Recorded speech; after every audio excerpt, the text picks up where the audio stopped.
तो भाई कमेंट में ये टॉपिक आया था इन्वेंट्री मैनेजमेंट, तो वीडियो आ चुकी है। नमस्कार दोस्तों, मेरा नाम है सोनू सिंह और आप देख रहे हैं सोनू सिंह पीपीटी वाले। आज की इस वीडियो में हम डिस्कस करने वाले हैं इन्वेंट्री मैनेजमेंट के बारे में और एक डिटेल्ड वीडियो होने वाली है ये इन्वेंट्री मैनेजमेंट पे। इसमें आप स्टार्टिंग से लेकर एंड तक का सब कुछ जानेंगे कि क्या होता है इन्वेंट्री, क्या होता है इन्वेंट्री मैनेजमेंट, कितने तरीके की इन्वेंट्रीज हो सकती हैं, क्या इंपॉर्टेंस होता है, क्यों करना चाहिए इन्वेंट्री मैनेजमेंट। फिर एक एग्जांपल के साथ डिस्कस करेंगे कि क्या होता है inventory management. Of course examples तो बहुत ज़्यादा ज़रूरी होते हैं, उसी से आप ये टॉपिक अच्छे से समझ पाओगे। और लास्ट में हम डिस्कस करेंगे क्या होते हैं कुछ इन्वेंट्री मैनेजमेंट मॉडल्स या टेक्निक्स। अब इनको आप इन्वेंट्री मैनेजमेंट मॉडल्स बोल सकते हो या इन्वेंट्री कंट्रोल मॉडल्स बोल सकते हो, ठीक है। तो लास्ट तक देखना आप इस वीडियो को ताकि आप इस टॉपिक को अच्छे से बढ़िया तरीके से एकदम समझ पाओ, ठीक है। स्टार्ट करते हैं। सबसे पहले हमारे दिमाग में क्या क्वेश्चन आएगा, व्हाट इज़ इन्वेंट्री मैनेजमेंट। तो इन्वेंट्री का मैनेजमेंट करना या management of inventory he inventory management होता है। मस्त क्लियर हो गया होगा एकदम। आई नो नहीं हुआ होगा, क्योंकि अभी होता क्या है ये तो बताओ। इन्वेंट्री मैनेजमेंट तो हमें पढ़ के पता चल रहा है कि इन्वेंट्री का मैनेजमेंट करना, लेकिन कैसे, उसमें किस चीज़ का मैनेजमेंट करना, क्या उसमें से हमें फ़ायदा होगा, ठीक है। तो सबसे पहले हम डिस्कस करेंगे क्या होता है इन्वेंट्री, उसके बाद डिस्कस करेंगे क्या होता है इन्वेंट्री मैनेजमेंट। तो सबसे पहले डिस्कस करते हैं क्या होता है इन्वेंट्री। तो भाई इन्वेंट्री को हिंदी में बोला जाता है भंडार। अब किस चीज़ का भंडार? अगर आपने सुना होगा ना स्टॉक के बारे में, स्टॉक वो वाला नहीं, ऐसे शेयर मार्केट वाला स्टॉक नहीं, जो आप अगर मान लो किसी चीज़ का बिजनेस कर रहे हो तो उस बिज़नेस के लिए आपको कुछ चीज़ों की ज़रूरत होगी ना, किसी सामान की ज़रूरत होगी। जैसे मान लो आपने पिज़्ज़ा बनाने की एक शॉप खोल ली, तो पिज़्ज़ा का रॉ मटेरियल भी तो लेके आओगे या एक दुकान भी तो खरीदोगे जहाँ पे आप ये सारी चीज़ें रखोगे, है ना। तो वही सारा हो जाता है आपका इन्वेंट्री में। आइए पढ़ लेते हैं एक बार, मस्त क्लियर हो जाएगा। वैसे आपको पता ही होगा क्या होता है। Inventory refers to the goods, raw materials और products that a business holds, ठीक है। इन्वेंट्री में वो सारे गुड्स आते हैं, रॉ मटेरियल्स आते हैं या प्रोडक्ट्स आते हैं जो एक बिजनेस होल्ड करके रखता है। किस पर्पस के लिए? For the purpose of production, या तो उससे वो कुछ बनाएगा, या for the purpose of resale, या तो उसको रीसेल करेगा आगे, ठीक है, या यूज़ इन इट्स ऑपरेशंस। जैसे आपने अगर पिज़्ज़ा की शॉप खोली, अगर आपने मैदा खरीदा है तो आप अपने ऑपरेशंस में उस मैदा को यूज़ करके पिज़्ज़ा बनाओगे, ठीक है। अगर आपने चेयर खरीदी है तो आप अपनी चेयर को अपने शॉप पे रखोगे, ठीक है, तो वो इन्वेंट्री हो सकता है। It represents the tangible assets a company owns and intends to sell or utilize to generate revenue, ठीक है। तो ये टेंजिबल फॉर्म में होगा हमेशा जो इन्वेंट्री होगा, आप उसको देख सकते हैं, छू सकते हैं, ठीक है। तो इन्वेंट्री बेसिकली वही होता है, अगर आप किसी चीज़ का बिजनेस कर रहे हैं तो, या आप किसी चीज़ की बाइंग और सेलिंग कर रहे हैं, तो आपके पास इन्वेंट्री होनी चाहिए। या तो वो सामान की इन्वेंट्री हो सकती है या वो सामान कैसे बनेगा उसकी इन्वेंट्री हो सकती है, ठीक है। यहाँ पे कुछ एग्जांपल्स हैं इन्वेंट्री के। Raw material, component, work in progress, finish goods, maintenance, repair and operations, packing and packaging materials, ठीक है। अभी इस पे ज़्यादा जोर नहीं देंगे, इससे नेक्स्ट वाली स्लाइड में हम इनको डिटेल में कवर करेंगे कि एक्चुअल में होते क्या हैं। क्या होता है टाइप्स ऑफ इन्वेंट्री, ठीक है। यहाँ पे दो तरीके की इन्वेंट्री हो सकती है, direct inventories and indirect inventories, ठीक है।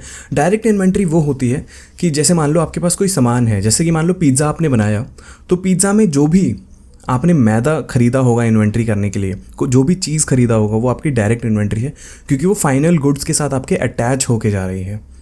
ऑलराइट, तो यहाँ पे पढ़ लेते हैं डायरेक्ट इन्वेंट्रीज़ के क्या पार्ट्स होते हैं या कितने तरीके की डायरेक्ट इन्वेंट्रीज होती हैं।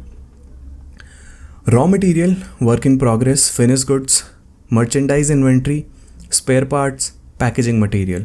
अब रॉ मटेरियल जैसे कि मैंने बताया कि आप पिज़्ज़ा बना रहे हो तो आपको अगर मैदा ख़रीदना है, अगर आपको उसकी टॉपिंग ख़रीदनी है, अगर आपको पिज़्ज़ा सॉस ख़रीदनी है, वो सारा आपका रॉ मटेरियल है, ठीक है। और एक और एग्जांपल क्या हो सकता है रॉ मटेरियल का, जैसे मान लो कोई कंपनी कार बनाती है, तो कार बनाने के लिए उसको स्टील की ज़रूरत पड़ेगी, तो जो स्टील वो रखेगी ना अपने गोडाउन में, वो उसकी हो गई डायरेक्ट इन्वेंट्री की रॉ मटेरियल, ठीक है। वैसे ही होता है work in progress. Work in progress क्या होता है? जो पार्शियली कंप्लीटेड प्रोडक्ट्स होते हैं, कि आपने एक बार शुरू तो कर दिया प्रोडक्शन, लेकिन बीच में उसको कहीं पे रखोगे ना, ऐसा तो है नहीं आपने रॉ मटेरियल से सीधा फिनिश गुड्स ही बना दिया। वर्क इन प्रोग्रेस भी तो हो सकता है कुछ। फॉर एग्जाम्पल जैसे कि कार बना रही है कोई कंपनी, तो ऐसा तो नहीं कार की बॉडी बना दी तो उसके अंदर सारे जो कंपोनेंट्स हैं वो तुरंत ही फिट कर देगी, है ना। पहले कार की बॉडी बनेगी, फिर उसके इंजन बनेंगे, ठीक है। तो वो भी तो कहीं पे रखोगे आप, एक ही दिन में तो हो नहीं जाएगा ये सारा। तो अगर वो कहीं पे आप रख रहे हो तो उसको बोलते हैं वर्क इन प्रोग्रेस इन्वेंट्री। फिर आ जाता है फिनिश गुड्स। जैसा कि नाम से ही पता चल रहा है कि वो एंड प्रोडक्ट्स होते हैं जो सेल के लिए रेडी होते हैं। ठीक है, जो भी बिजनेस अगर कुछ बना रहा है, अगर पिज्ज़ा बन गया है अवन में, उसको रखने की ज़रूरत नहीं है, वो सेल के लिए रेडी हैं। जैसे कि कार बना रहे थे आपने सब कुछ उसमें अटैच कर दिया, इंजन अटैच कर दिया, आउटर बॉडी हो गई, सीट्स लगा दी, सारी सब कुछ हो गया, तो आप उसको कहीं पर रख के रखोगे। जैसे ही ऑर्डर आएगा आप उस कार को क्या कर दोगे, डिलीवर कर दोगे। ऑलराइट। और पैक्ड फूड आइटम्स होते हैं, स्मार्टफोन्स होते हैं। ठीक है, ये सारा बन जाता है ना, तो कहीं पे इसको रखना पड़ता है, तब जब डिमांड आती है तब इनको क्या करते हैं, सेल करते हैं। फिर उसके बाद आता है मर्चेंडाइज इन्वेंट्री। मर्चेंडाइज इन्वेंट्री वो होती है जो एक रिटेलर खरीदता है। मान लो आपके आसपास कोई शॉप है ना, तो शॉप वाला क्या करता है, इकट्ठे बहुत सारे चिप्स के पैकेट ले आएगा, इकट्ठे बहुत सारे दूध के पैकेट ले आएगा, तो वो क्या है, मर्चेंडाइज इन्वेंट्री। वो रेडी प्रोडक्ट्स है, बस वो कहीं से लेके आ रहा है, अपने पास इन्वेंट्री कर रहा है, अपने पास स्टॉक कर रहा है, और जैसे ही कोई ऑर्डर आ रहा है तो अपने स्टोर से डायरेक्टली कस्टमर्स को वो बेच दे रहा है। ऑलराइट। स्पेयर पार्ट्स होते हैं, कुछ स्पेयर पार्ट्स होते हैं, जैसे कि अगर मान लो कि आपका जो प्रोडक्ट था उसमें कोई गड़बड़ हो गई। मान लो मैंने बाइक ली है, बाइक की ब्रेक वायर टूट गई, तो ब्रेक वायर मैं कहीं पे लगवाने तो जाऊंगा, तो वो ब्रेक वायर जो आपने रखी होंगी ना बहुत सारी, वो आपके स्पेयर पार्ट्स हैं। मान लो टायर हो गया या कुछ भी चीज़ हो गई जो ख़राब हो सकती है, जो रिप्लेस करी जा सकती है, ठीक है, उसको आप स्पेयर पार्ट्स बोलते हो, उसको भी आपको रखना पड़ता है एज एन इन्वेंट्री। फिर आ जाता है पैकेजिंग मटेरियल। तो मटेरियल आपको पता ही है, पैकेजिंग मटेरियल क्या होता है, कार्डबोर्ड बॉक्सेस होते हैं जो कि बहुत स्पेस ले सकते हैं, बबल रैप्स होते हैं, प्लास्टिक बैग्स होते हैं, बहुत सारी चीज़ें होती हैं। ठीक है, तो उनको भी आपको कहीं ना कहीं स्टोर करके रखना पड़ सकता है। वैसे ही होती हैं कुछ इनडायरेक्ट इन्वेंट्रीज। इनडायरेक्ट इन्वेंट्रीज आपके एंड प्रोडक्ट में तो नहीं दिखती है, लेकिन प्रोडक्ट को बनाने में बहुत कहीं ना कहीं उनका अच्छा क्रूशल रोल होता है। ठीक है, इसमें आती है maintenance supplies, office supplies, safety equipments and supplies, facility supplies, IT supplies and safety stocks. सबसे पहला है इसका मेंटेनेंस सप्लाई। मेंटेन सप्लाई, जैसे कि नाम से पता चल रहा है कि किसी प्रोडक्ट को मेंटेन करके रखने के लिए, जैसे ल्यूब्रिकेंट्स हो गए, नट और बोल्ट्स हो गए, वेल्डिंग रॉड्स हो गई कि आप वेल्डिंग कैसे करोगे, है ना, क्लीनिंग सप्लाईज हो गई, वो सारा मेंटेनेंस सप्लाईज में आता है। तो उसको भी तो आपको कहीं ना कहीं रखना पड़ेगा। तो अगर आप उसको कहीं रख रहे हो अपने बिजनेस के गोडाउन में या जहाँ भी रख रहे हो, तो आप उसका स्टॉक कर रहे हो, कहीं ना कहीं उसको इन्वेंट्री कर रहे हो।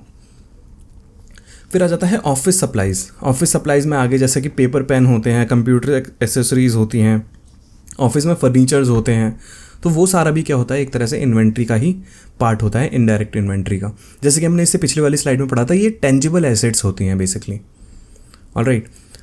फिर उसके बाद आ सकते हैं आपके सेफ्टी इक्विपमेंट्स हो सकते हैं, जैसे helmet, gloves, fire extinguishers, safety science वगैरह हो गए, तो वो भी आपको कहीं ना कहीं स्टोर करके रखने पड़ सकते हैं। तो जगह तो ले रहे हैं ना वो, कहीं ना कहीं कॉस्ट तो ले रहे हैं ना कहीं ना कहीं, ठीक है, तो वो आपकी इन्वेंट्री होते हैं। फिर आ जाता है फैसिलिटी सप्लाईज़, जैसे कि क्या हो गया, आपकी अगर कोई बिजनेस है तो उसमें लाइट्स भी होंगी, उसमें क्लीनिंग एजेंट्स होंगे, टॉयलेट पेपर्स चाहिए होंगे, ठीक है, तो ये फैसिलिटी सप्लाईज़ होती हैं। फिर उसके बाद आईटी सप्लाईज़ आती हैं कुछ, जैसे कि प्रिंटर हो गया, जैसे कि यूपीएस हो गया, पावर बैकअप हो गया, है ना, बहुत सारी चीज़ें। फिर उसके बाद आता है सेफ्टी स्टॉक। सेफ्टी स्टॉक हो गया एक्स्ट्रा चीज़ें जो मेन इन्वेंट्री में नहीं है, लेकिन सेफ्टी स्टॉक है, अगर कल को ज़रूरत पड़ गई तो क्या होगा। ठीक है, तो ये तो होता है भाई types of inventory, direct inventory and indirect inventories. अब मुद्दे की बात पे आते हैं कि इन्वेंट्री मैनेजमेंट क्या होता है। एक लाइन पढ़ता हूँ जो अगली स्लाइड में भी रिपीट होगी, तो उसको ध्यान से पढ़ना बहुत ज़्यादा। Managing inventory effectively is essential for ensuring product availability, controlling costs and meeting customer demand. ठीक है, यहाँ पे 3 उद्देश्य दिए गए हैं, 3 रीजंस दिए गए हैं कि क्यों इन्वेंट्री मैनेजमेंट करना चाहिए। सबसे पहला जो है वो है प्रोडक्ट अवेलेबिलिटी, कि आपका जो प्रोडक्ट है, जो भी आप बना रहे हो, वो टाइम पे अवेलेबल रहे। ठीक है, जब आपको प्रोडक्शन स्टार्ट करना है तो आपके पास वो सारी चीज़ें हों जो प्रोडक्शन प्रोसेस में यूज़ होने वाली हैं, तो इसलिए इन्वेंट्री मैनेजमेंट ज़रूरी है। फिर आ जाता है कंट्रोलिंग कॉस्ट। कॉस्ट कैसे कंट्रोल कर सकते हो, आप उतना ही ऑर्डर करो, उतना ही मतलब रॉ मटेरियल या वर्क इन प्रोग्रेस या मटेरियल्स ऑर्डर करो जितनी आपको ज़रूरत है। अगर आप ज़्यादा ऑर्डर करते हो तो आप ज़्यादा पैसा खर्च कर रहे हो, ज़्यादा पैसा उड़ा रहे हो। ठीक है, और पड़े पड़े वो ख़राब भी हो सकती हैं चीज़ें। ऑलराइट। उसके बाद आता है मीटिंग कस्टमर डिमांड। ऑब्वियस सी बात है, अगर आपने इन्वेंट्री मैनेजमेंट किया है तो आप टाइम पे प्रोडक्शन कर पाओगे और बहुत एफिशिएंट वे में प्रोडक्शन कर पाओगे, जिसके ज़रिए आप कस्टमर्स की डिमांड को टाइमली मीट कर पाओगे। ठीक है, तो 3 चीज़ें हैं, product availability, controlling cost and meeting customer demand. ये तो होता है रीज़न क्यों इन्वेंट्री मैनेजमेंट करना चाहिए। लेकिन इन्वेंट्री मैनेजमेंट में आता क्या है, इसी को घुमा के एक तरीके से और लिखा हुआ है, पढ़ लेते हैं। Inventory management involves the planning, procurement, storage, tracking and distribution of inventory items to meet customer demand while minimizing cost and maximizing overall efficiency.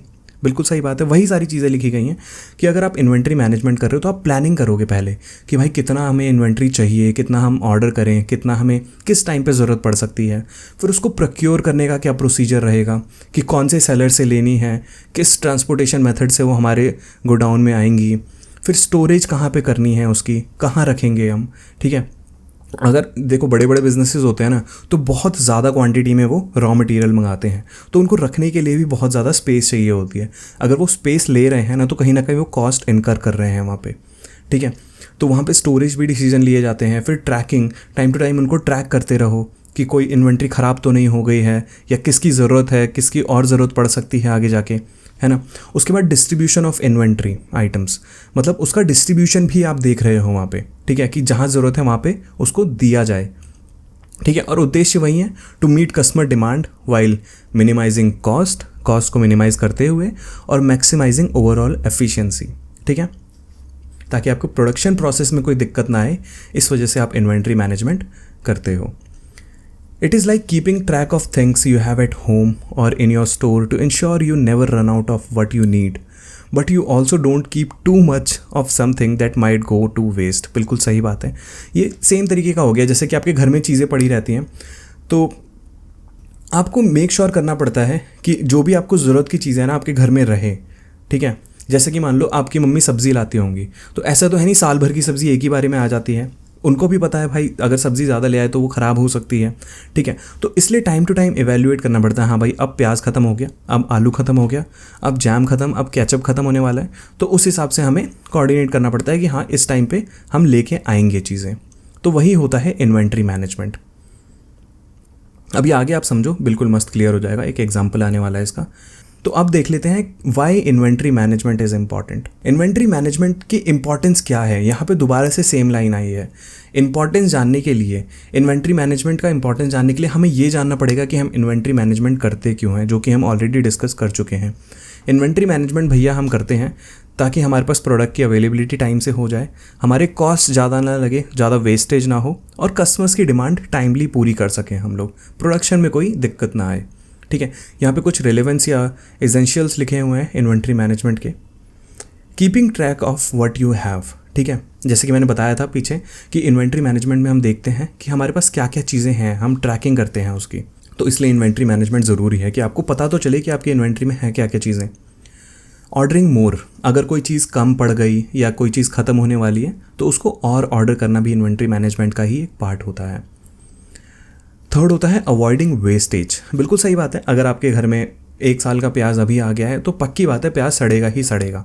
ठीक है, ऐसे ही बिजनेसेस में होता है कि अगर मान लो कि फ्रूट सेलर है कोई, वो बहुत सारा ऐसे ऑरेंजेस का उसको पता चल गया रेट बढ़ने वाले हैं, तो 2-3 महीने के ऑरेंजेस पहले ही लिया है बेचने के लिए, या केले पहले ही लिया है, तो केले तो सड़ जाते हैं ना भाई, केले पक जाते हैं ज़रूरत से ज़्यादा, तो वो तो कोई ख़रीदेगा नहीं।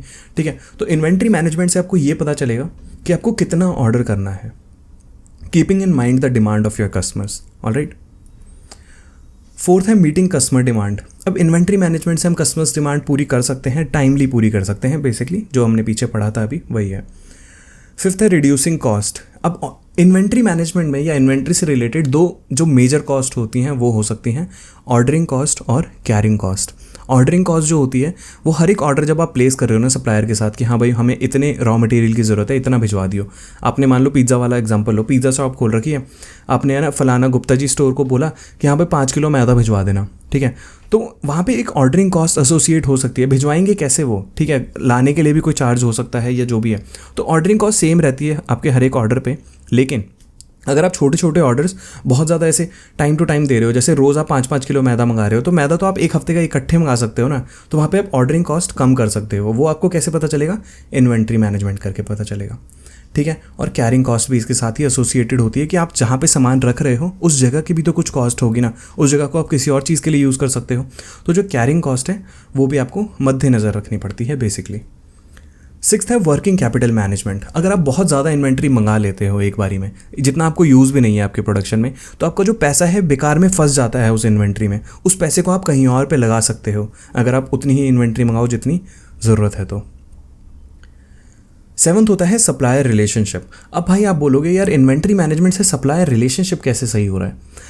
देखो, इन्वेंट्री मैनेजमेंट अगर आप कर रहे हो तो आप सप्लायर से भी कांटेक्ट में रह रहे हो। ऐसा नहीं है जैसे कि आप पिज़्ज़ा बना रहे हो तो आपको गुप्ता जी स्टोर से आपको रिलेशनशिप बनाने पड़ेंगे अच्छे। अगर नहीं बनाओगे, गुप्ता जी स्टोर से गंदे रिलेशनशिप है, तो मान लो अगर रात को 11 बजे कोई ऑर्डर आता है पिज़्ज़ा का, आपके पास मैदा खत्म हो गया, आपके पास चीज़ खत्म हो गया, तो कौन देगा वो चीज़ आपको। ठीक है, मान लो सारी दुकानें बंद हो गई हैं, लेकिन अगर सप्लायर के साथ आपके रिलेशन अच्छे हैं तो वो रात को 11 बजे भी दे सकता है वो आपको। ठीक है, वर्कर्स रहेंगे अगर उस दुकान में तो इसलिए सप्लायर के साथ रिलेशनशिप कहीं ना कहीं ज़रूरी होता है, जो इन्वेंट्री मैनेजमेंट से बन जाता है। सबसे इंपॉर्टेंट होता है data driven decision making. Inventory management अगर आप कर रहे हो तो हर एक चीज़ आप नोट कर रहे हो कि आपने कितना ऑर्डर किया, कितना आपके पास डिमांड आई, कब ऑर्डर किया, किससे ऑर्डर किया, कितने रुपए पे ऑर्डर किया। तो at the end of the day आप देख सकते हो, हाँ भाई आज तो इतना स्टॉक लग गया हमारा, इतने पैसे लग गए। तो आपके पास पूरा डेटा, पूरा चिट्ठा रहता है। उसके हिसाब से आप क्या कर सकते हो, अपने डिसीजन ले सकते हो। ठीक है, फ्यूचर में अगर आपको एक्सपेंशन का डिसीजन लेना है तो आपको पता चल जाएगा कि कहाँ से अगर रॉ मटेरियल मंगाए तो किफ़ायती पड़ेगा और कहाँ से क्वालिटी के रॉ मटेरियल आ रहे हैं। आपके पास पूरा डेटा वहाँ पे प्रिपेयर्ड रहता है इन्वेंट्री मैनेजमेंट की बदौलत। अब एक एग्जांपल देखते हैं। Imagine you have a small fruit store, you sell various items like apple, bananas, oranges. ठीक है, ये पिछले वाला जो एसेंशियल था ना कि क्यों इन्वेंट्री मैनेजमेंट इंपॉर्टेंट है, उसी का एक एग्जांपल है कि वो एक एग्जांपल मैं पुट करके दिखा रहा हूँ कि कैसे ये ऐसे काम करता है। तो मान लो आपका एक फ्रूट शॉप है, छोटा सा ठेला लगाते हो आप, और आपके पास उसमें सेब है, बनाना है और ऑरेंजेस है। ठीक है, केले, सेब और संतरे बेचते हो आप गली गली जाके। तो आपको क्या क्या चीज़ें कंसीडर करनी पड़ेंगी। सबसे पहला करना पड़ेगा कि आपके पास है क्या क्या चीज़ें। ठीक है, keeping track of what you have. You need to know how many apples, bananas and oranges you have in stock. This is like taking inventory in your store to see what's on the shelves. ठीक है, कि आपके रेड़े पे क्या क्या चीज़ें हैं और कितनी क्वांटिटी में हैं। पहले तो आप सबसे ये देख लोगे। ठीक है, सेकेंड आप देखोगे कि अगर आपके पास एप्पल्स कम पड़ रहे हैं तो कौन से सप्लायर से कब ऑर्डर करने हैं वो एप्पल्स। ठीक है, अगर आप आज रेडी लेके गए, मान लो आपने 15 किलो एप्पल रख रखे थे उस पर और आपके 5 किलो ही बिके, तो 10 किलो बच गए आपके पास। तो आपको पता है हाँ भाई कल भी चल जाएंगे। अगर नहीं चल पाएंगे तो 5 किलो और मंगा लोगे किसी सप्लायर से कि हाँ भाई कल भी तो बेचने हैं मेरे को। ठीक है, this is because you want to have enough for your customers without overloading your shelves with apples that might go bad. बिल्कुल सही बात है, क्योंकि इससे क्या होगा कि कस्टमर्स को जो भी चाहिए होगा तो आप उनको दे पाओगे। ठीक है, जो भी एप्पल्स हैं, और इतना ज़्यादा भी लेके नहीं घूमोगे कि आपके एप्पल्स जो हैं सड़ जाएं और आपको नुकसान हो जाए। थर्ड होता है अवॉइड वेस्टेज। बिल्कुल सही बात है जो ऊपर हमने पढ़ा अभी, कि अगर मान लो आप सेब, संतरे और केले बेच रहे हो तो आपको केले इतने सारे ऑर्डर नहीं करने हैं कि वो बहुत ज़्यादा पक जाएं। ठीक है, केले क्या होता है, टाइम टू टाइम ऐसे 1-2 दिन नहीं बिके तो फिर वो पकना शुरू हो जाते हैं और एक टाइम पे ऐसे ब्लैक हो जाते हैं, तो कोई नहीं खरीदना चाहता उन केलों को। ठीक है, आपके साथ भी बहुत बार हुआ होगा। तो इसलिए आपको इन्वेंट्री मैनेजमेंट करना पड़ता है कि अगर 3 दिन में केले नहीं बिके तो आपको क्या करना है, आपको आज से ही सोचना पड़ेगा ताकि आपकी वेस्टेज ना हो वहाँ पे जाके। और आपको कॉस्ट तो रिड्यूस करनी ही करनी है। Keeping too much inventory ties up your money and might lead to spoilage और wastage. So you want to manage your inventory in a way that minimises this cost. बिल्कुल सही बात है कि अगर आपके फ्रूट्स सड़ जाते हैं तो आपको ही कॉस्ट झेलनी पड़ेगी उसकी। तो इसलिए आपको ये मेक श्योर करना पड़ता है कि आपके पास उतनी ही इन्वेंट्री हो जितनी आपकी बिक जाए आराम से। आई होप आप अभी तक बोर नहीं हुए होगे, क्योंकि अभी हमारा मेन टॉपिक शुरू होने वाला है। अगर आप यहाँ तक आ गए हो वीडियो में तो प्लीज़ कमेंट सेक्शन में लिख देना, ऐसी कोई दिक्कत वाली बात नहीं है। ठीक है, ताकि मेरे को भी पता चलेगा कि कितनी एंगेजिंग है मेरी ऑडियंस और कहाँ तक ये वीडियो देख रही है। ठीक है, तो प्लीज़ कमेंट में लिख देना और मेरे को बहुत अच्छा लगेगा अगर आप कमेंट में लिखोगे कि अगर आप इस वीडियो तक, यहाँ इस वाले पार्ट तक आप पहुँच गए हो तो। ठीक है, नेक्स्ट होता है इन्वेंट्री मैनेजमेंट टेक्निक्स। इसको आप इन्वेंट्री कंट्रोल टेक्निक्स भी बोल सकते हो या मॉडल्स ऑफ इन्वेंट्री भी बोल सकते हो, बहुत सारे नाम हैं इसके। तो यहाँ पे हम कुछ 8 टेक्निक्स डिस्कस करेंगे, जो कि ऐसे हार्ड एंड फास्ट रूल नहीं है कि 8 है तो 8 ही है। आपको बुक्स में और भी मिल जाएंगे, डिफरेंट भी मिल जाएंगी, लेकिन ये जो 8 मेन टेक्निक्स जो मैंने निकाली है खुद से अपनी जजमेंट के हिसाब से, मेरे को लगता है कि सबको पता होनी चाहिए। सबसे पहला है ABC analysis, just in time inventory, economic order quantity जिसको हम EOQ भी बोलते हैं, safety stock, inventory turnover ratio, FIFO and LIFO inventory valuation, demand forecasting and material requirement planning. ठीक है, इनको हम बहुत ज़्यादा डिटेल में डिस्कस नहीं करने वाले हैं, हम इसके बारे में थोड़ा थोड़ा पढ़ेंगे ताकि हमें आइडिया लग जाए कि कैसे इससे इन्वेंट्री मैनेजमेंट होता है और होता क्या है ये सारी टेक्निक्स के अंदर। ठीक है, तो सबसे पहला है ABC एनालिसिस। ABC एनालिसिस को बहुत लोग ऑलवेज बेटर कंट्रोल भी बोलते हैं, तो आपकी मर्जी है, अगर आपको बोलना है तो बोल सकते हो।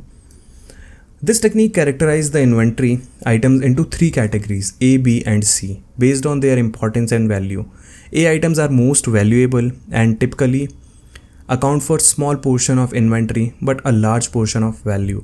B items are moderately valuable and C items are least valuable. This help prioritize inventory management efforts. ठीक है, ABC एनालिसिस में आप क्या कर रहे हो कि आपने कुछ इन्वेंट्री मंगाई, आप किसी चीज़ का बिजनेस करते हो, तो इन्वेंट्री में क्या था, ABC में आपने कैरेक्टराइज कर दी कि हाँ भाई जो A आइटम्स है ना बहुत कम है हमारे पास, लेकिन जो इनकी वैल्यू है, जो मनी वैल्यू, मॉनेटरी वैल्यू कह सकते हो, ठीक है, वो बहुत ज़्यादा है, बहुत ज़्यादा वैल्यूएबल आइटम है हमारे। B जो आइटम है, B कैटेगरी जो है वो मॉडरेटली वैल्यूएबल है, इतनी वैल्यूएबल नहीं है, और जो C आइटम है वो लीस्ट वैल्यूएबल है। ठीक है, तो कल को अगर कुछ वेस्ट होता है A आइटम्स में से तो आपको बहुत बड़ा नुकसान झेलना पड़ सकता है। तो आपको मेक श्योर करना है कि जो A आइटम्स हैं उनको आपको ज़्यादा ध्यान से रखना है, B आइटम्स को भी ध्यान से रखना है, C आइटम्स को भी ध्यान से रखना है, उतना ज़्यादा नहीं लेकिन ध्यान से ही रखना है क्योंकि वो आपकी इन्वेंट्री है। ABC analysis is a valuable tool because it helps allocate their time and resources more accurately and efficiently, ensuring that they prioritize the items that have the greatest impact on the company's bottom line while reducing the risk of overstocking or understocking less important items. ठीक है, तो ABC analysis से आपको पता चल जाएगा कि कौन से कैटेगरी को आपको ज़्यादा प्रायोरिटी देनी है, कौन से आइटम्स पे आपको ज़्यादा ध्यान देना है, कौन से आइटम्स पे ज़्यादा ध्यान नहीं देना है। बहुत बार क्या होता है, आप अगर मकान बनवा रहे हो तो आप क्या करते हो, मकान का रॉ मटेरियल मंगा लेते हो, सीमेंट मंगा देते हो, सरिया मंगा देते हो, बाकी चीज़ें मंगा देते हो। ठीक है, तो उसमें से कुछ आइटम्स आप बहुत ज़्यादा सिक्योरली रखते हो कि हाँ भाई ये महंगा है यार, टाइल्स वगैरह का आपने मंगा ली, बहुत ऐसे महंगी महंगी टाइल्स मंगा ली, तो महंगी टाइल्स को आप रूम में पहले बंद करोगे। ठीक है, कि यार ये चोरी नहीं होना चाहिए, या इसमें कुछ वेस्टेज नहीं होनी चाहिए, टूट फूट नहीं होनी चाहिए, क्योंकि वो बहुत ज़्यादा वैल्यूएबल आइटम है। और जैसे लेस वैल्यूएबल आइटम है, रेता वेता होता है, ये घर के बाहर ही पड़ा रहता है। ठीक है, वो C कैटेगरी हो गई। ऑलराइट, तो ABC एनालिसिस इसे कहते हैं। सेकंड होता है just in time inventory. Just in time पे मेरी पहले एक वीडियो आ रखी है, मैं लिंक डिस्क्रिप्शन में दे दूंगा, अगर आपको देखनी होगी तो वहाँ से देख सकते हो, डिटेल में वीडियो है एकदम, और ये बहुत ज़्यादा इंपॉर्टेंट टेक्निक भी मानी जाती है। Just in time is a system where inventory is ordered and receive just in time for production और sale. It aims to minimise carrying cost by reducing excess inventory and storage space. तो इसका मतलब ये है कि just in time में आप जब आइटम बनाना शुरू कर रहे हो या जब आपके पास ऑर्डर आया, जैसे मान लो कस्टमर ने ऑर्डर दिया कि हाँ भाई मेरे को 4 ऐसे लार्ज साइज़ पिज़्ज़ा चाहिए, तो उसी टाइम पे आप जो पिज़्ज़ा का रॉ मटेरियल है वो ऑर्डर कर रहे हो, पहले से अपने पास लाके नहीं रख रहे हो, क्योंकि आपको पता है कि आपकी इतनी डिमांड नहीं है जो भी चीज़ें, और वो ख़राब हो सकता है। ठीक है, तो जस्ट इन टाइम का मतलब है जैसे ही कस्टमर्स का ऑर्डर आएगा वैसे ही आप रॉ मटेरियल का ऑर्डर दोगे और वैसे ही रॉ मटेरियल आप प्रोक्योर करोगे, पहले से लाके नहीं रखोगे, जिससे आपकी कैरिंग कॉस्ट बचती है। ऑलराइट, तो फॉर एग्जांपल कि आपके पास पिज़्ज़ा का ऑर्डर आया है और आप भागे भागे गए दुकान पे, बोला कि अंकल जी चीज़ पैक कर दो, मैदा पैक कर दो, पिज़्ज़ा बेस अगर आप बनाते हो तो बना लो। ठीक है, वो सारी चीज़ें हैं, और जस्ट इन टाइम का मतलब यही होता है। However it requires a well coordinated supply chain and can be risky if there are supply disruptions. बिल्कुल सही बात है। अगर मान लो पिज़्ज़ा का ऑर्डर आया, आप भागे भागे गए गुप्ता जी के पास, गुप्ता जी से बोला चीज़ पैक कर दो और मैदा पैक कर दो, गुप्ता जी ने बोला कि नहीं कर रहा, कर लो जो करना है, तो वहाँ पे सप्लायर के साथ आपका रिलेशन बहुत अच्छा होना चाहिए और आपकी सप्लाई चेन बहुत अच्छी होनी चाहिए, तब ये जस्ट इन टाइम सक्सेस कर पाती है। ऑलराइट, लेकिन क्योंकि ये इन्वेंट्री टेक्निक है तो इसलिए हमने इसको लिया। इसका मतलब यही है कि आप इन्वेंट्री पहले से लाके स्टॉक मत करो, आपके पास जब ऑर्डर आ रहा है तभी आप उसकी रॉ मटेरियल लेके आओ। थर्ड होता है इकोनॉमिक ऑर्डर क्वांटिटी, जिसको हम EOQ भी बोलते हैं। ये हमें ये बताता है इकोनॉमिक ऑर्डर क्या है आपका, जो भी क्वांटिटी आप, जो भी रॉ मटेरियल आप मंगाओगे उसका basically. Economic order quantity is a mathematical formula use to determine the optimal order quantity that minimizes total inventory cost including ordering and holding cost. It helps strike a balance between ordering too much and ordering too little inventory. ठीक है, तो ये economic order आपको बता देगी हाँ भाई अगर आप मैदा मंगा रहे हो तो आप 5 किलो मंगाओ कि 10 किलो मंगाओ कि 15 किलो मंगाओ। इकोनॉमिक ऑर्डर क्वांटिटी से आपको पता चल जाएगा कि आपको कितना किलो मंगाना है, मतलब एक एस्टिमेट पता चल जाएगा बेसिकली। और ये फॉर्मूला आप यूज़ करोगे इकोनॉमिक ऑर्डर क्वांटिटी के लिए, 2 into D into S divided by H का होल रूट, ठीक है। और इसका मतलब क्या होता है, डी का मतलब होता है एनुअल डिमांड, कि आपकी डिमांड कितनी आ रही है एक साल में। एक साल में आपको पता रहना चाहिए कि आपकी डिमांड कितनी आ सकती है, ऑलराइट। उसके बाद आप उसको इनटू कर दोगे एस से। एस का मतलब कि सिंगल ऑर्डर प्लेस करने की आपकी कॉस्ट कितनी है, ठीक है। आप ये ऑर्डर किसके साथ प्लेस कर रहे हो, आप सप्लायर के साथ। अगर आप गुप्ता जी से कोई ऑर्डर प्लेस कर रहे हो तो एक ऑर्डर अगर आप प्लेस कर रहे हो तो आपको कितना कॉस्ट पड़ रहा है, उसको आप टोटल डिमांड से मल्टीप्लाई कर दोगे, मल्टीप्लाई बाय 2 तो करोगे ही करोगे। और hold divided by holding cost per year, ठीक है, कि आपकी एक साल में जो इन्वेंट्री होल्ड करने की कॉस्ट होगी, जिसको आप कैरिंग कॉस्ट भी बोल सकते हो, ठीक है, वो कितनी होगी। उससे अगर आप डिवाइड करते हो तो आपके पास क्या आ जाएगी, इकोनॉमिक ऑर्डर क्वांटिटी, कि आपको एक टाइम पे कितना ऑर्डर प्लेस करना चाहिए सप्लायर के साथ, ऑलराइट। फिर आता है हमारा सेफ्टी स्टॉक। सेफ्टी स्टॉक जैसे कि मैंने पहले बताया था कि सेफ्टी स्टॉक वो क्वांटिटीज़ होती हैं इन्वेंट्री की जो ज़रूरत पड़ने पे आप यूज़ कर सकते हो, ताकि आपका बिजनेस जो है कंटिन्यूसली चलता रहे, या प्रोडक्शन जो है कंटिन्यूसली चलता रहे अगर आप आउट ऑफ इन्वेंट्री भी हो जाओ तो। Safety stock is a buffer inventory capped to account for unexpected demand fluctuations और सप्लाई चेन डिसरप्शंस, ठीक है। या तो कस्टमर्स की अत्यधिक डिमांड आ सकती है, या तो सप्लाई चेन, मान लो कि ट्रक पलट गया बीच में, या कुछ एक्सीडेंट्स वगैरह हो गए तो आपका रॉ मटेरियल नहीं आ पाया, तो आप सेफ्टी स्टॉक में से वो उठा सकते हो, alright. The level of safety stock is determined by analysing historical data and lead times, ठीक है। हिस्टोरिकल डेटा कि आपने पीछे कितनी डिमांड्स आई हैं कस्टमर्स की, या कितना लीड टाइम रहा है आपका, कितना टाइम मिला है आपको वो चीज़ ऑर्डर प्लेस करने का, उससे आप क्या कर सकते हो, सेफ्टी स्टॉक का एस्टिमेट निकाल सकते हो। तो आप ये पिक्चर देख सकते हो, इसमें आप कुछ मत देखना, बस ये नीचे जो सेफ्टी स्टॉक लिखा हुआ है ना वो देखना, ठीक है। ये जो ग्रीन वाली लाइंस है ना, इसका मतलब ये है कि आपकी इन्वेंट्री खत्म हो रही है, खत्म हो रही है, खत्म हो रही है। और जो स्ट्रेट लाइन है, मतलब आपने एक और ऑर्डर प्लेस कर लिया तो एकदम से आपकी इन्वेंट्री भर गई, फिर दोबारा से खत्म हो रही है, खत्म हो रही है। अगर उससे नीचे चली जाती है सेफ्टी स्टॉक से, तो आप सेफ्टी स्टॉक में से यूज़ करोगे जो भी इन्वेंट्री है आपकी। अदरवाइज जो ऊपर वो ग्रीन लाइंस चल रही हैं वो तो चल ही रही हैं, ठीक है। फिफ्थ होता है inventory turnover ratio. It measures how many times a company inventory is sold and replaced over a specific period, usually a year. A higher inventory turnover ratio generally indicates more efficient inventory management. Inventory turnover ratio मतलब कि अगर आपके पास apples ख़त्म हो रहे हैं तो कितना जल्दी आप कितना एफिशिएंटली उन एप्पल्स को रिप्लेस कर रहे हो, कितना जल्दी आप सेलर से वो सप्लायर से ऑर्डर्स प्लेस कर रहे हो और उन एप्पल्स को अपने स्टॉक में दोबारा से भर रहे हो, ठीक है। इन्वेंट्री टर्नओवर रेशियो निकालने का फॉर्मूला होता है cost of good sold, COGS बोलते हैं जिसे। कॉस्ट ऑफ गुड सोल्ड मतलब कि कितने आपने एप्पल बेचे, ठीक है, उनका कॉस्ट क्या पड़ा आपको, डिवाइडेड बाय आपकी एवरेज इन्वेंट्री कितनी हो रही है। और एवरेज इन्वेंट्री क्या होती है, average inventory is the average value of inventory held by the company during the same period, ठीक है, कि कितना आप एवरेज इन्वेंट्री उसको रख रहे हो, तो आपको इन्वेंट्री टर्नओवर रेशियो निकल जाएगा आपका। अगर ये बहुत ज़्यादा हाई है ये रेशियो, मतलब आप बहुत अच्छा काम कर रहे हो, ठीक है, और बहुत अच्छी तरीके से आप अपनी जो इन्वेंट्री है उसको मैनेज कर रहे हो। और अगर ये रेशियो बहुत ज़्यादा लो है तो मतलब आप इन्वेंट्री मैनेजमेंट अच्छे से नहीं कर पा रहे हो, उतनी एफिशिएंटली आप जो इन्वेंट्री आउट ऑफ स्टॉक हो रही है उसको वापस नहीं ला पा रहे हो, ऑलराइट। सिक्स्थ होता है FIFO and LIFO inventory valuation. कुछ नहीं होता है इसमें, these methods are for valuing inventory. FIFO का मतलब होता है first in first out. Assumes यहाँ पे पढ़ना, गौर करना अज्यूम्स पे। Assumes that the oldest item are sold first, while LIFO assumes that newest item are sold first. The choice between these two method can impact inventory valuation and taxes, ठीक है। अब अगर आप फीफो यूज़ कर रहे हो अपनी inventory में, मतलब आप ये कंसीडर कर रहे हो कि जो आइटम आपने सबसे पहले ख़रीदा था, मान लो आपने हर हफ्ते 5-5 किलो मैदा ख़रीदा पिज़्ज़ा बनाने के लिए। पहले हफ्ते आपने अलग रुपए का ख़रीदा, 20 रुपये का ख़रीदा, 40 रुपये का ख़रीदा, फिर 60 रुपये का ख़रीदा।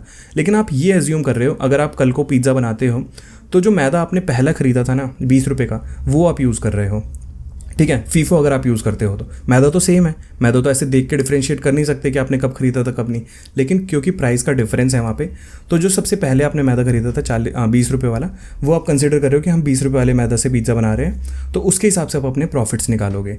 अगर आप लीफो यूज़ कर रहे हो तो जो आपने 20, 40 और 60 का मैदा खरीदा था तो आप 60 वाला पहले यूज़ करोगे। ऐसा आप सोचोगे कि हाँ भाई जो हमने लास्ट में ख़रीदा है ना सबसे, वो हम सबसे पहले यूज़ कर रहे हैं, तो आप 60 रुपये के हिसाब से वहाँ पे क्या करोगे, वैल्यूएशन करोगे, जिससे आपके जो टैक्स वगैरह हैं वो कम आएंगे, प्रॉफिट्स भी कम आएंगे लीफो से। फिर आता है डिमांड फोरकास्टिंग। डिमांड फोरकास्टिंग तो कहीं पे भी इंपॉर्टेंट होता है। डिमांड फोरकास्ट करके आप पता लगा सकते हो कि आपकी कितनी डिमांड आने वाली है, उस हिसाब से आप क्या करो, अपना स्टॉक ला सकते हो। बहुत कॉमनली यूज़ किया जाता है ये। जैसे कि दिवाली वगैरह के टाइम पे क्या होता है कि मिठाई शॉप्स जो होती हैं उनको पता चल जाता है कि दिवाली आने वाली है तो डिमांड आएगी, तो वो मिठाई वगैरह ला के पहले से भर देते हैं। Accurate demand forecasting can help businesses plan the inventory levels more effectively, reducing the risk of over stocking and under stocking. ठीक है, ओवर स्टॉकिंग और अंडर स्टॉकिंग का रिस्क वहाँ पे ख़त्म हो जाता है अगर आप अच्छे से डिमांड फोरकास्टिंग करोगे। It is the process of predicting how much of a product और material customer will need in the future. It helps businesses optimize inventory levels by ensuring that they have enough stock to meet customers' demand without overstocking. वही बात repeat की जा रही है कि जो businessman है वो पहले से एस्टिमेट कर लेता है कि कस्टमर्स की इतनी डिमांड आने ही वाली है, उस हिसाब से क्या करता है, अपने स्टॉक को लाके रख लेता है अपने बिजनेस में। लास्ट होता है मटेरियल रिक्वायरमेंट प्लानिंग, जिसको हम MRP भी बोलते हैं, और ये बहुत इंटरेस्टिंग टॉपिक है। इस पर भी एक अलग वीडियो आ रखी है, मैं लिंक उसका भी डिस्क्रिप्शन में दे दूंगा, आप देख सकते हैं। MRP is the system that helps businesses plan and manage the materials and components needed for production. ठीक है, जो भी मटीरियल्स या कॉम्पोनेंट्स लग सकते हैं प्रोडक्शन में, उसको पहले से एस्टिमेट करना ही होता है material requirement planning. It uses data on demand, lead times and bills of material to determine what to order and when. MRP ensures materials are available just in time, minimizing carrying cost and production disruptions. ठीक है, ये just in time का एक part बोल सकते हो आप इसे। मटेरियल रिक्वायरमेंट प्लानिंग अगर आपने कर ली तो आपको पता चल जाएगा कि कब आपको मटेरियल्स की ज़रूरत है, कितने मटेरियल्स की ज़रूरत है, तो आप उसी हिसाब से क्या करोगे, अपनी इन्वेंट्री में चेंजेस कर सकते हो, अपनी इन्वेंट्री उसी हिसाब से मैनेज कर सकते हो। तो यही था इस वीडियो में। हमने इस वीडियो में डिस्कस किया क्या होता है इन्वेंट्री, कितने तरीके की इन्वेंट्रीज़ होती हैं, डायरेक्ट इन्वेंट्रीज़, इनडायरेक्ट इन्वेंट्रीज़, क्या होता है इन्वेंट्री मैनेजमेंट, क्या इंपॉर्टेंस होता है इन्वेंट्री मैनेजमेंट का। एक एग्जांपल हमने फ्रूट वाला डिस्कस किया था कि आप संतरे, केले और सेब बेच रहे हो, तो वो वाला एग्जांपल था। उसके बाद हमने डिस्कस किया था क्या होता है टेक्निक्स इन्वेंट्री मैनेजमेंट का। तो इसको आप इन्वेंट्री मैनेजमेंट की टेक्निक्स भी बोल सकते हो, इन्वेंट्री कंट्रोल की टेक्निक्स भी बोल सकते हो, या मॉडल्स बोल सकते हो, या वेज बोल सकते हो, जो भी आपका मन है वो बोल सकते हो। ठीक है, तो अगर कोई भी डाउट है, कोई भी दिक्कत है, कोई भी परेशानी है, तो नीचे कमेंट सेक्शन में लिखना ना भूलें। लाइक कर देना इस वीडियो को प्लीज़, अगर पसंद आई हो तो। नहीं पसंद आई तो प्लीज़ डिसलाइक कर देना, और रीज़न लिख देगा ना कमेंट में कि क्यों डिसलाइक करी, या ऐसे लिख देना कि क्या इंप्रूव और कर सकता था मैं, एक फीडबैक लिख देना बेसिकली। ठीक है, तो मिलते हैं आपसे नेक्स्ट वीडियो में। और ये सुनो, नेक्स्ट वीडियो में जाने से पहले अगर आप लाइक कर रहे हो ना, अगर आपने सब्सक्राइब नहीं किया हुआ है तो सब्सक्राइब बहुत ज़्यादा इंपॉर्टेंट है यार। अगर लाइक कर रहे हो ना तो ऐसे मज़ा सा नहीं आएगा अगर सब्सक्राइब नहीं करोगे, तो सब्सक्राइब करते हुए जाना। मिलता है आपसे नेक्स्ट वीडियो में, तब तक के लिए goodbye, take care, have a nice day.